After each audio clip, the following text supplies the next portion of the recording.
ಮನೇಲಿ ದಿನ ಊಟ ಮಾಡ್ತೀವಲ್ವ, ಊಟ ಮಾಡುವಾಗ ಅಮ್ಮನಿಗೆ ಏನು ಹೇಳ್ತೀರಿ ನೀವು?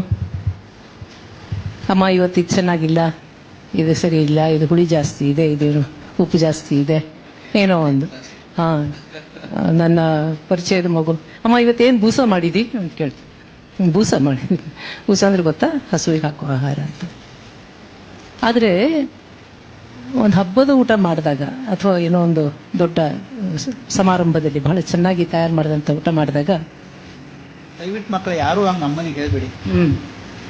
ಅಡುಗೆ ಮಾಡಿದಾಗ ಉಪ್ಪು ಹಾಕಿಲ್ಲ, ಇವತ್ತು ಏನು ಹಾಕಿಲ್ಲ, ಉಪ್ಪು ಹಾಕಿಲ್ಲ. ನಮ್ಮ ಕಾಲೇಜಲ್ಲಿ ಮಕ್ಕಳಿಗೆ ಬೈತಾ ಇದ್ದೆ, ನಾನು ಸ್ಟೂಡೆಂಟ್ಸ್ಗೆಲ್ಲ ಬೈತಾ ಇದ್ದೆ.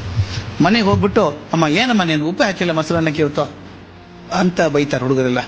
ಆಯ್ತು, ದಯವಿಟ್ಟು ಬೈಬೇಡಿ. ಆಕೆ ಬೆಳಗ್ಗೆ ಎದ್ದು ನಿಮಗೋಸ್ಕರ ಅನ್ನ ಮಾಡಿ ರೆಡಿ ಮಾಡಿ ಕೊಟ್ಟಾಗ ಅಕಸ್ಮಾತ್ತಾಗಿ ಮರ್ತಿರ್ಬೇಕು.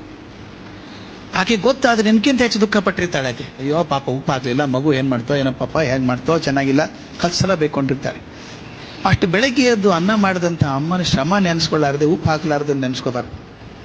ಯಾವತ್ತೂ ಹೇಳ್ಬೇಡಿ. ನಾನು ಒಂದು ಪದ್ಧತಿ ಮಾಡ್ಕೊಂಡ್ಬಿಟ್ಟಿದ್ದೀನಿ, ಇದು ನಮ್ಮ ಮನೇಲಿ ಅಂತ ನನ್ನ ಪ್ರಯೋಜನ ಇಲ್ಲ, ಅಪ್ರಯೋಜಕ ಅನ್ಕೋತಾರೆ ಮತ್ತೆ ಬೇರೆ. ನಾನು ಮನೆಯಲ್ಲಿ ಊಟ ಮಾಡೋದು ನಾನೇ ಬೆಳಗ್ಗೆ 8:30 ನಾನು ಬ್ರೇಕ್ಫಾಸ್ಟ್ ಮಾಡಿ ಹೊರಟು ಬಿಡ್ತೇನೆ.